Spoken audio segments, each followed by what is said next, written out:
ក្នុងគម្រោង APP FO4A នេះគឺខាងសហព័ន្ធយើងខ្ញុំបានធ្វើការគាំទ្រសហគមន៍ចំនួន10ក្នុងនោះដែរយើងបានធ្វើការពង្រឹងសមត្ថភាពគាត់ទៅលើការគ្រប់គ្រងផែនការអាជីវកម្ម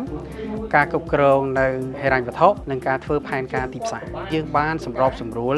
ឲ្យសហគមន៍ចំនួន2គឺសហគមន៍ពលិថ្មីនៃក្តីសង្ឃឹមកសិករក្នុងខេត្តបាត់ដំបងនិងសហគមន៍បលាំងសេដ្ឋភីនៅក្នុងខេត្តកំពង់ធំទទួលបាននូវទុនបង្វិលក្នុងការពង្រីកអាជីវកម្មរបស់គាត់ទៅលើផ្នែក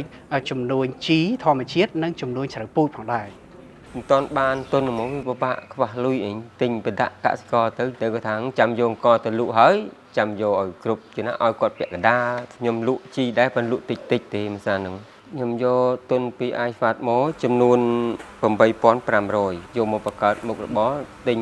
ជាតិចូលរបស់កសិកម្មហើយនឹងទិញស្រូវកិនទៅធ្វើកទៅលក់នៅផ្សារបានទុននឹងមកក៏ចុះកុងត្រាជាមួយក្រុមហ៊ុនទៅយកម្ដងច្រើនខ្ញុំយកជីមានតែ2មុខឯងជីផែនដីហើយនឹងជីហាស់តែពិតជីហាស់ហ្នឹងវាជាជីធម្មជាតិយើងប្រើវត្ថុធាតុដើមនៅក្នុងស្រុកយើងក្នុងឆ្នាំ2024លក់ជីបានច្រើនគឺបានឡើង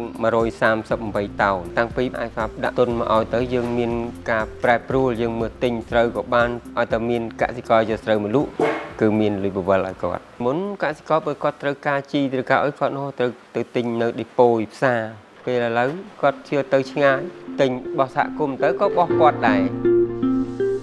តាំងពីយើងបានទុនបវលចុះមកយើងប្រមូលបានចំណេញទុនរាល់ថ្ងៃនេះមាន1697លានដកទុនខាង iFast 8,500 ទៀតគឺយើងនៅមានទុនប្រើបានរយៈពេលកន្លងមកសហគមន៍យើងប៉ះទុនដែលបច្ចុប្បន្ននេះយើងកសិករក៏ត្រូវការទុនច្រើនគឺយើងធ្វើគម្រោងទៅគម្រោងកសិករអាស៊ីប៉ាស៊ីហ្វិកគឺយើងបានទទួលប្រាក់ចំនួន$8,500ទៅអាមេរិកហើយយើងយកទុនទៅមកដើម្បីយើងទិញជីរយៈពេល1ឆ្នាំហើយយើងយកអាលុយសល់ពីជីយើងយកទៅទិញពូជស្រូវដើម្បីផ្គត់ផ្គង់ទៅដល់សមាជិកយើងផលិតនៅឆ្នាំ2025ហើយជីយកទាំងអស់នេះគឺយើងអត់យកលុយផ្ទាល់ទេគឺឲ្យគាត់បដាក់ពេលប្រមូលផលបានយើងប្រមូលយើងកាត់បន្ថយក្នុងការគាត់ទៅជ័យក្រៅទៅការប្រាក់ខ្ពស់កាលយើងមិនទាន់មានគម្រោងកសិករប៉ាស៊ីហ្វិកចូលមកទុនយើងគឺមានតែ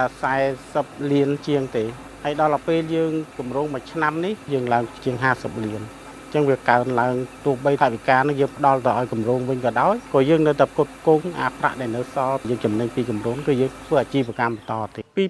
2024យើងទិញបាន